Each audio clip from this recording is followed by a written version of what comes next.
Yang pertama adalah latar belakang mengenai ERD.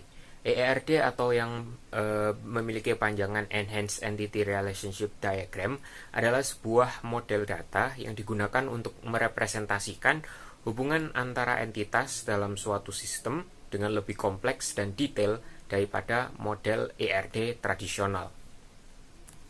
Kemudian, apa yang membedakan ERD dengan ERD? Yang pertama, ERD memiliki spesialisasi dan generalisasi. ERD mendukung konsep spesialisasi dan generalisasi yang memungkinkan untuk merepresentasikan hubungan antara entitas yang lebih kompleks dan lebih hierarkis.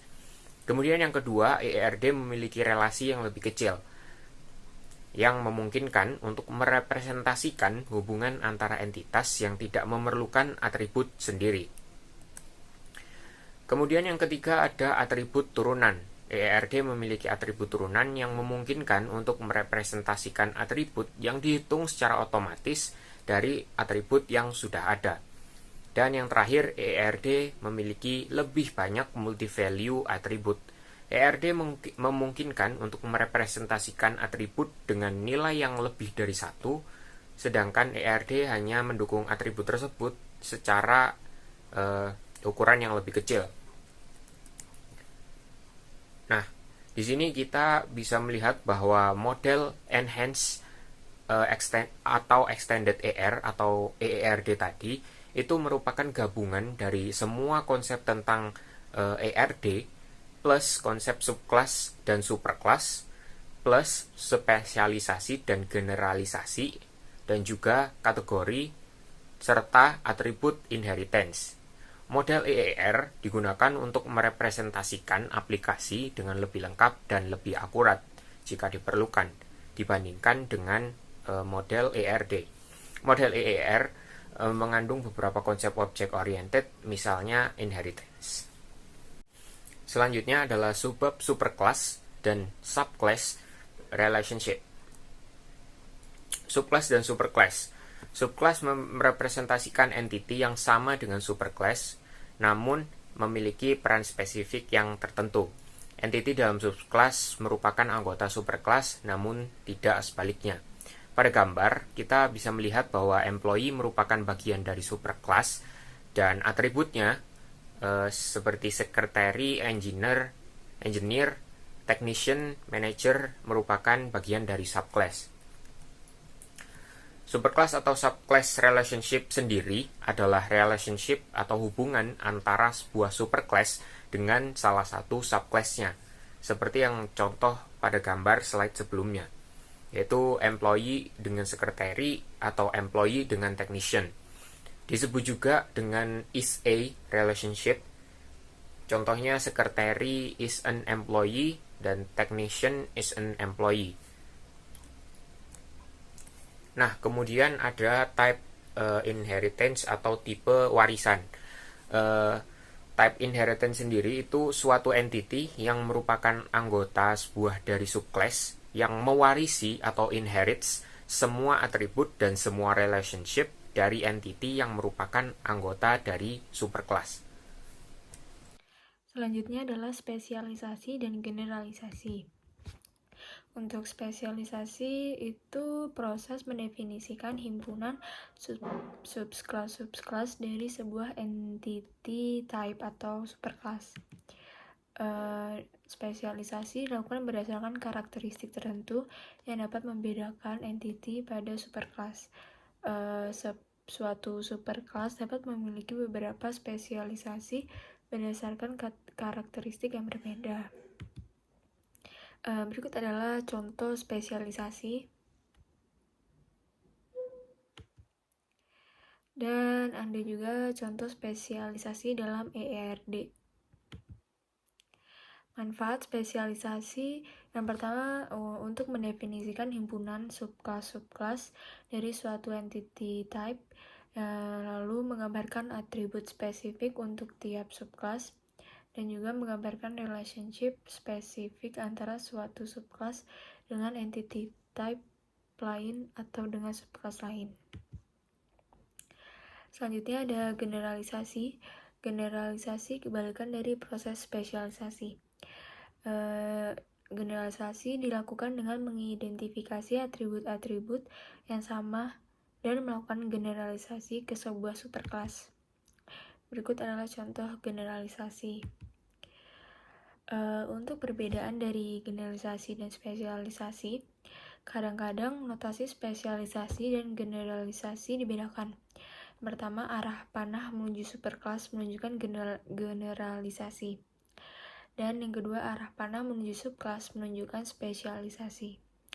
Di dalam ERD itu sendiri tidak membedakan notasi dengan arah panah, karena seringkali subjektif sesuai dengan proses yang dilakukan pada situasi tertentu.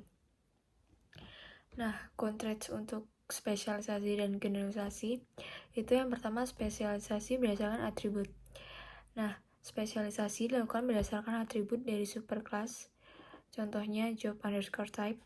Lalu ada subkelas yang ditentukan pengguna, yaitu keanggotaan entity dalam suatu subkelas ditentukan oleh pengguna. Selanjutnya ada beberapa simbol-simbol. Yang pertama, simbol D atau disjoin itu menyatakan bahwa sebuah entity hanya bisa menjadi anggota dari satu subkelas. Lalu ada simbol O atau overlap, menyatakan bahwa sebuah entity dapat menjadi anggota lebih dari satu subkelas. Dan ada simbol total, yaitu setiap entity pada superkelas menjadi anggota subkelas, dinyatakan dengan garis double. Dan ada garis tunggal ataupun biasa disebut parsial, itu ada entity pada superkelas yang bukan merupakan anggota subkelas manapun. Nah, dari kontras tersebut ada 4 macam bentuk spesialisasi atau generalisasi. Yang pertama, disjoin total. Yang kedua, disjoin parsial. Yang ketiga, overlap total. Yang keempat, overlap parsial. Nah, generalisasi umumnya itu bersifat total karena superkelas diturunkan dari subkelasnya. Dan berikut adalah contoh spesialisasi overlap total. Baik, selanjutnya adalah penjelasan terkait hierarki dan juga lattice. Hierarki itu adalah satu subkelas yang hanya berpartisipasi pada satu kelas atau subkelas relationship, atau bisa disebut juga satu subkelas yang hanya memiliki satu superkelas saja. Contohnya seperti apa? Contohnya itu adalah kendaraan dengan truk dan mobil. Sedangkan lattice itu apa? Lattice adalah satu subkelas yang dapat berpartisipasi pada lebih dari satu kelas atau subkelas relationship. Contohnya, seorang engineering manager itu haruslah seorang engineer dan juga seorang manager. Lattice juga mengandung konsep multiple inheritance. Berikut kami berikan salah dua dari contoh lattice yang dapat disaksikan bersama. Untuk selanjutnya yaitu pemodelan dengan kategoris. Yang pertama, union type dengan menggunakan kategori. Seperti yang bisa kita lihat pada slide, satu subclass memiliki satu relationship dengan 3 buah superclass atau disebut sebagai union type atau kategori. Contohnya itu di sini owner merupakan union subclass dari company, bank, and person. Selanjutnya, registered underscore vehicle merupakan union subclass dari truck dan car. Selanjutnya, perbedaan kategori dengan lattice. Contoh yang pertama yaitu engineering underscore manager harus ada pada semua superclass, yaitu manager, engineer, salaried underscore employee. Selanjutnya, owner harus ada pada salah satu dari ketiga superclass. Selanjutnya, engineering underscore manager mewarisi semua atribut dari superclass. Selanjutnya, owner mewarisi atribut tertentu saja, tergantung dari superclassnya. Terus selanjutnya, partial kategori. Seperti yang bisa kita lihat pada slide, partial kategori dapat berpartisipasi ataupun tidak pada relationship. Untuk selanjutnya ada total kategori. Yang pertama harus merupakan salah satu superclass. Contohnya, a building and a lot must be a member of property. Ciri yang ketiga dapat dipresentasikan sebagai generalization di khususnya jika kemiripannya banyak. Untuk contoh skema IIR untuk basis data universitas dapat kita bisa lihat pada slide. Selanjutnya yaitu ada higher degree. Pada slide terdapat dua skema. Nah, di dua skema ini terdapat makna yang berbeda. Untuk skema yang pertama, yang A, Ternary relationship type, yaitu menghubungkan tiga entity types. Untuk skema kedua, tiga binary relationship type, yaitu can underscore supply, uses, and supplies. Lainnya, higher degree relationship tampak kompleks. Nah, berikut adalah cara menyederhanakannya. Opsi yang pertama, higher degree relationship sebagai weak entity, yaitu dengan mempresentasikan higher degree relationship sebagai weak entity yang berhubung ke owner entity types, dan juga mengandung binary atau identifying relationship.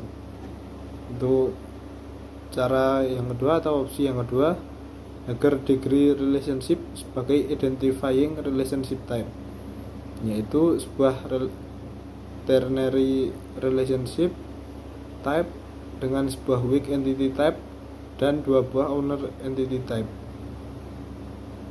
Nah, ternary relationship sebagai weak entity type yaitu bisa kita lihat pada slide berikut. Untuk ternary relationship sebagai identifying relationship type bisa kita lihat pada slide berikut.